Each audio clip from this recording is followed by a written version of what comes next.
Swadee krap everyone, welcome to Dharma In Motion. I'm your host, Kan Kitiwet. Now, new findings in modern medicine, interestingly, have drawn us closer back to the teachings in Buddhism. Now, in this edition, we'll have a chat with someone who delved into the subject of medical science in relation to Buddhism. He is the professor of clinical medicine, Washington University in St. Louis, USA. Now, Dharma In Motion warmly welcomes Dr. Kongsak Tanphaichitr. สวัสดีครับ สวัสดีครับ Well, very good to have you here. You recently hosted the symposium regarding the Buddhism and medical science.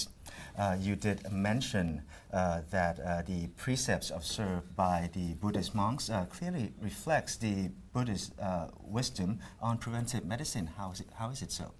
The Buddha forbid the monk to urinate or defecate, even spit in the waterways. And you have to wash your hand after you use the restroom, which is very much into it in modern medicine about preventive. Precepts are actually very close in relation to the practice of modern hygiene. Exactly. They like you go to the hospital, sometimes they let you wash with alcohol or wash with the soap for 2 minutes or so. And the reason is because like when you urinate or defecate, you might pass on like parasites or virus, bacteria like E. coli, cholera, Vibrio cholera, or giardiasis. And also like when you use the utensil, you have to overturn it so that there won't be any mosquito to lay the eggs and cause malaria. So one time, one of the monks forgot, and then there was a big deal about it. And there was a fight within the group of the monks because of this. And the Buddha has to leave to the forest, like the Pangli Lai, the elephant and the monkey brought him food because he couldn't stop the quarreling. And finally they come to ask him for forgiveness because people stopped giving arms around anymore, stop giving food. So it become one of the postures that you see, the Buddha Pangli Lai, with the elephant and the monkey giving banana and sugar cane. Most of the teachings of the Buddha himself, with the discoveries in modern medicine, we have realized that there are universal truths which still are applying here and until today, and more findings are made with modern science, and we see the truth in Buddhist teachings. Exactly. They found like Buddhist monk who meditate 10,000 hours to 50,000 hours. They use Tibetan monk, His Holiness Dalai Lama, offer like 8 monks from Nyingma and the Kagyu Institute to participate in the study on the brain, and they found on the functional MRI and PET scan that this monk, his brain lit up on the left prefrontal lobe, which is linked to a happiest person. And normal person would lit up on the right side. So it shift gear this is on meditation, on compassion. So that way it would be non-denominational, so it would be universal. And it turned out like this monk, not only that, they try on the white-collar worker to train them on this mindful meditation and also lit up the left prefrontal lobe in the front here. And when they give them flu vaccine, people who lit up in the left prefrontal lobe have double antibody response and the control who didn't do any meditation. So also, it's meditation very exciting. Also adds to the benefit of vaccinations. Exactly. Increasing the immune system. One of let's give an example. Sometimes year to year we would have influenza vaccine, and those who meditate would have a better immune after receiving the vaccine. Right, it's been proven in the same study. Oh, interesting. This monk also have a high frequency brain wave, with gamma wave, which is about 90 to 100 hertz or cycle per second, while normal daily life is about 38 maximum, like daily living. So you can catch a thought that way, because the mind is quicker than your thought. Maybe on the sidetrack here, how do we measure the brain activity nowadays? They use EEG to see, like normal person would be in the beta range, which is like 13 to 38 hertz. But this group of monks is in the 90s. On the subject of Buddhism and health, science of the mind and mindfulness, we would be discussing that perhaps in the later part of the break. But let's get to subject regarding physical health care in this first half. But before that, what brings you to show to have interest in Buddhism and this subject? You have medical training, of course, from Surat originally, and then you travel abroad to do more studies and work. When did you start discovering these truths? I always interested in Buddhism since I was a child, and through studying Tanphaichitr, the Buddhist canon, their description of good and bad patients, good and bad doctors and nurses, it's in there already. And also, the Buddha, like one time when he was old, Ananda, which is his personal attendant, spot that he's getting a little old, and he asked, how come your complexion is not so shiny as it used to be? And your back is start to curl forward, and you start to bend forward, and your eye, your ear is not as sharp. So what age was that? He's in the late part of his life. He lived to be 80, which is above the average of American currently, which is only American male is about 75 nowadays. So he even lived longer than that. And his answer was shocking because he said, in youth, there's aging, and there's life, there's death. In health, there's sickness. When I emailed this to my friend, and he forwarded to his researcher friend in Chicago, said, how come the Buddha know about apoptosis? Apoptosis is about programmed cell death, that each cell is programmed to be dead, like say skin cell may live to a week, red cell live 120 days, and nerve cell may live throughout your life, so there's no replacement when you get Alzheimer, dementia. So this proved like it's matched with the current finding nowadays. New findings and more experimentation in medical sciences, especially regarding the regeneration of cells using stem cells, perhaps might even prolong our lifespan to another decade or two, which is quite interesting. The Buddha also set standards in caring for patients. How is that so? One time he saw a monk who was very ill and lay in bed in urine and feces. So he personally took care of that monk, and basically he set example for other monks that you all should take care of your peers who are sick as if you were taking care of me. So it set a good example for them, and they start taking care of each other. So the ladies start to build infirmary for them, like for people. So it's more like the first establishment of hospital wards. Subsequently, about 250 years later, Asoka the Great, Asok Maharaj, he used that as an example to set up hospital, not only for human, for animal as well. So that became the first hospital in the world recorded. He also emphasized on the benefit of brushing the teeth, say it will give you a benefit and the harm of not brushing your teeth. The description about you will gain your food would taste better, the taste bud become clean, so become healthy, and so on. So it's very good. He also, one of the king, he lived in Sravasti or Savatthi for 25 years. It's the most powerful kingdom at the time. And the king, Pasenti Koson, he was very obese. So, but he worshipped, almost respect the Buddha so much. He would kiss the Buddha's feet and bow down. But you know how obese person. It might be a little difficult for him. So the Buddha spot that. He said, a mindful person a person who is always mindful would be moderate in consumption, and then so you would feel good about it, and longevity is to be expected, and so on. So, and he said, personal attendants said, come here. His nephew, I'm sorry, said, write down what the Buddha just recited, and then you, every time I put food in my mouth, every time I eat, make sure you recite that poem to me. And so shortly afterwards, he lost a lot of weight, become healthier.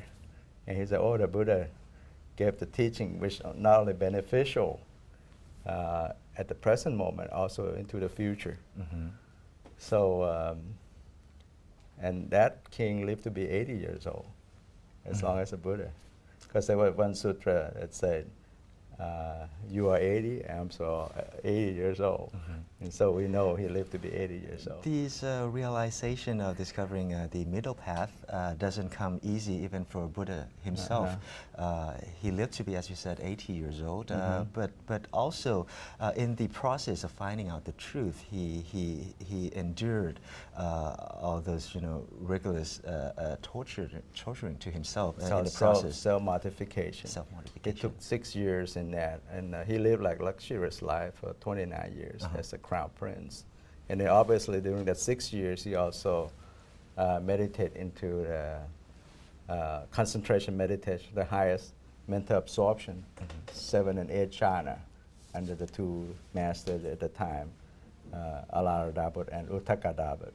So he learned about the tranquility of concentration meditation, which is more tranquil than his royal life. So he's stuck in the sensual desire and self-mortification, too extreme. So when he gave the first sermon, Tanphaichitr Sutra, setting Dharma in motion, he said you should walk the middle path, avoid the too extreme. And that's also, he denied the eternalism or nihilism, which is another belief in the time. Say life can go on forever, there's this permanent soul, which he said, no, it's a soulless. It's a not self, no true soul that live on forever. And he also denied nihilism, which said there's nothing left after the end of this life. So with the Buddha's teaching, did he mention right back then about the concept of reincarnation and the soul, each individual's soul learning step by step in each life? There is a belief in the old Hinduism which is called Brahman. They believe that like you live like you wear different clothes in different lives. So the same guy keep on going. But the Buddha said it's no true permanent self to begin with. Like even when you're born and now, even yesterday and today, we are different.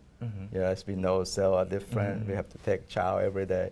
Our belief and our soul change all the time. So he said, it's impermanence, imperfection, and not self, which are the three universal characteristics of existence, which also form the basis of Buddhism in the First Noble Truth about because we cling to the 5 aggregates of clinging that are suffering, which is the First Noble Truth. He said to be born suffering, to age is suffering, to die is suffering. Depart from your loved one is suffering. Physical ailment, mental ailment are suffering. Sorrow, lamentation are suffering. Didn't get what you want is suffering, and get what you don't want is suffering. He said, in short, the 5 aggregates of clinging, of body, feeling, perception, thought formation, consciousness, are suffering when you cling as self. So anatta, or not self, or sunyata, voidness, emptiness, are unique to Buddhism. No other religion teach that. Let's get to the atmosphere at the symposium you recently hosted. In that, there are certain segments that you mentioned about the Buddha's description of the origin of life, and also fetal development and aging. That is the truth that he discovered and preached back then. Like the stages of fetal development. Right, they call galala. It's when you conceive. He says it's smaller than the sesame seed oil at the tip of the llama hair, and you check it 7 times. It's still smaller than that, the embryo. Ah. The first he said it requires 3 factors. You need to have parents. That means you have to have sperm and egg. Mm-hmm. And then mother has to be in menstruating. That means you have to have a healthy womb, macroenvironment.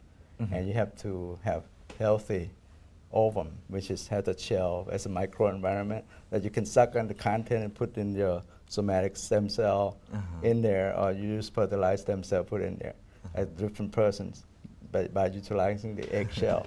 So you have to have that microenvironment as well. And then the third factor is called patisonti vinyana, that means, or kantapo, that means birth consciousness, which also depends on craving, tanha, and karma.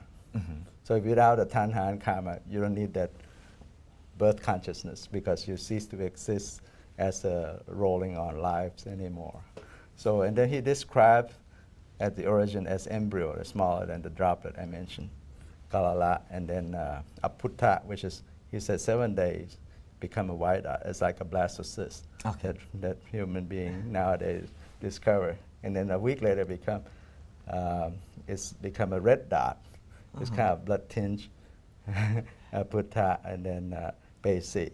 And then there's pachasakha, that means there's 1 head, 2 arms, 2 legs. Mm-hmm. And then the next will be a week later will be like with the hair, body hair, scalp hair, and the nail, and so on. And then after that, he said, what mother consumed become part of the embryo. Okay. So describe it's matching with the current finding, stepwise, weekly. Of course, there's no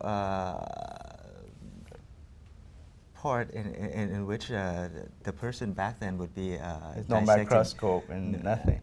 So because of his omniscience, he was able to pervade the universe by understanding the universe. He said thing is changing all the time. And nowadays they found that even when you sit still like this, we near the equator would move about 1,000 miles an hour. Mm-hmm. And then the Earth would rotate around the sun at 67,000 miles an hour.